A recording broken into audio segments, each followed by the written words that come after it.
হরমোনজনিত সমস্যার মধ্যে একটা সমস্যা হচ্ছে সঠিক উচ্চতা বৃদ্ধি না হওয়া। আমাদের বয়স যখন বাড়ে তখন আমাদের গ্রোথ হরমোন নামে একটা হরমোন আছে, যেটা আমাদের নির্দিষ্ট বয়সে একটা নির্দিষ্ট পরিমাণে এবং একটা নির্দিষ্ট ফ্রিকোয়েন্সিতে রাতের বেলা বিশেষ করে এটা বের হয় এবং আমাদের উচ্চতাকে বাড়ায় দেয়। তো কোনো কারণে এই গ্রোথ হরমোনটা যদি কম হয় এবং এর সাথে আরো কতগুলো হরমোন আছে যেগুলো আমাদের উচ্চতা বৃদ্ধির জন্য একান্ত দরকার, এই হরমোনের ঘাটতি হইলে ওই উচ্চতাটা ঠিকমতো বৃদ্ধি পাবে না। তারপরে আরো কতগুলো বিষয় আছে। বয়সন্ধির সময় উচ্চতা বৃদ্ধি পায় বেশি, যদি বয়সন্ধি আগে চলে আসে তাহলে দেখা যায় সেই ক্ষেত্রে উচ্চতা বৃদ্ধি একটু বেড়ে থেমে যায়। ফলে এই ক্ষেত্রে উচ্চতা বৃদ্ধিটা কিন্তু অনেক কিছু সমন্বয়ে একটা ঘটে, অনেকগুলো হরমোনের ক্রিয়া পারস্পরিক মিথস্ক্রিয়ার মাধ্যমে উচ্চতাটা বৃদ্ধি পায়।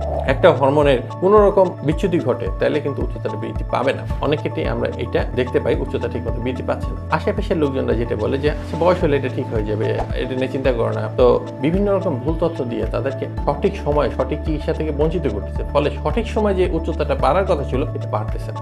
এই বিষয়গুলো দেখা যাচ্ছে ওর উপর মারাত্মক একটা মানসিক প্রভাব পড়ে। এটা আমরা বুঝবো কিভাবে? যদি দেখেন যে উচ্চতা একটু কম মনে হচ্ছে, সরাসরি আমাদের কাছে চলে আসবে। আমাদের কাছে আসার পর আমরা যেটা করি, আমরা প্রথমে তাদেরকে একটা স্ট্যান্ডার্ড স্কেল আছে যেটাতে একদম নিখুঁতভাবে উচ্চতা মাপা যায়, এই উচ্চতাটা মাপি। এরপরে তার উচ্চতা যদি কম থাকে আমরা একটা চার্টে বসাই, যেটা সারা বিশ্বের জন্য স্ট্যান্ডার্ড একটা চার্টে আমরা বসাই। ধরুন একটা বাচ্চার বয়স হচ্ছে 8 বছর, তার হাইট হচ্ছে 105 সেন্টিমিটার। তাহলে দেখা যাচ্ছে এই 105 সেন্টিমিটার এই গ্রাফের 3rd পার্সেন্টাইল মানে 3% বাচ্চারও চাইতেও কম, তার মানে তার একটা সমস্যা আছে। যখন আমরা এই সমস্যাটা পাই তখন আমরা চিন্তা করি যে তার কি কি কারণে এই সমস্যাটা হইলো। আমরা বিভিন্ন পরীক্ষা নিরীক্ষা করি, যদি কোনো সমস্যা পেয়ে যাই যে দেখা যাচ্ছে হরমোনের কারণে বা থাইরয়েড হরমোনের কারণে বা অন্য গ্রোথ হরমোনের কারণে, যে কোনো হরমোনের কারণে হচ্ছে না, তখন আমরা এটাকে ট্রিটমেন্ট করে এবং এই চার্টে বসায় আমরা আস্তে আস্তে অবজারভেশন করি বাচ্চাটার গ্রোথটা কতটুকু হচ্ছে। এবং দেখা গেছে 10 বছর বয়সে তার গ্রোথটা 140 সেন্টিমিটার চলে গেল, আমরা তার গ্রোথটা ঠিক আছে, তার মানে 50% চলে আসে। ঠিক এইভাবেই আমাদের যারা হাইট বাড়তেছে না সেই বাচ্চাগুলোকে ট্রিটমেন্ট করা হয়। ছেলেদের জন্য একটা চার্ট আর মেয়েদের জন্য আরেকটা চার্ট, কারণ ছেলে মেয়ে একসাথে বড় হয় না।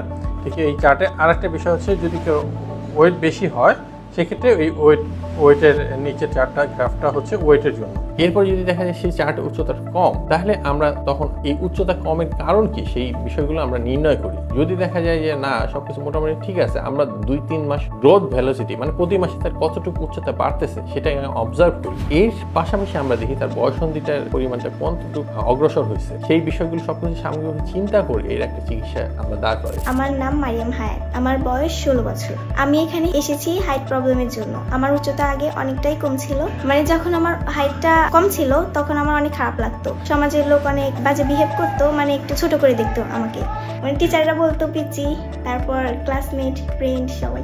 প্রতিবার এসেছি এবং একটা বিশিষ্ট যন্ত্রের মাধ্যমে আমার হাইটটা নির্ধারণ করা হয়েছে। প্রতিবারই দেখা গিয়েছে আমি একটু করে হাইট বৃদ্ধি পাচ্ছি। অনেকে দেখা যায় বয়সন্ধি অনেক পরে যে উচ্চতার জন্য আমাদের কাছে 20-22 বছর পরে যে এসে তখন উচ্চতার জন্য আসে, আসলে তখন তো আমাদের হাতে কিছু করার থাকে না। তো উচ্চতা বৃদ্ধির ক্ষেত্রে অভিভাবকদের সচেতন থাকতে হবে, বাচ্চা বয়সে এটা ঠিক করতে হবে। বিশেষ করে বয়সন্ধিকালীন পরিবারের সময়ও যদি উচ্চতা না বাড়ে বা বয়সন্ধি আগে চলে আসে বা কিছু দেরি হয়, সেটা উচ্চতা বৃদ্ধির ক্ষেত্রে একটা সমস্যা। সুতরাং উচ্চতা যদি কম দেখি আমরা কোনো শিশুর ক্ষেত্রে, আমরা দেরি না করে দ্রুত আমাদের এই ডায়াবেটিস থাইরয়েড হরমোন কেয়ারে আমরা চলে আসি, আমরা সঠিকভাবে রোগটাকে নির্ণয় করি এবং ওই শিশুটাকে তার সঠিক উচ্চতায় নিয়ে যেয়ে তার জন্য একটা সুন্দর ভবিষ্যৎ উপহার দিই। এই ডায়াবেটিস থাইরয়েড হরমোন কেয়ার একটা নতুন প্রতিষ্ঠান, অনেকে এই লোকেশনটা জানে না যে কোথায়। এই ফরিদপুরের মুজিব সড়কে নীলটুলিতে আরোগ্য সদন হসপিটাল আছে পুরাতন, যেটা অনেকেই চিনেন, তার উল্টা দিকের বিল্ডিং এর 3 তলায়, একটু কষ্ট করে 3 তলায় উঠতে হবে, আর সমরিত হসপিটালের ঠিক পাশে।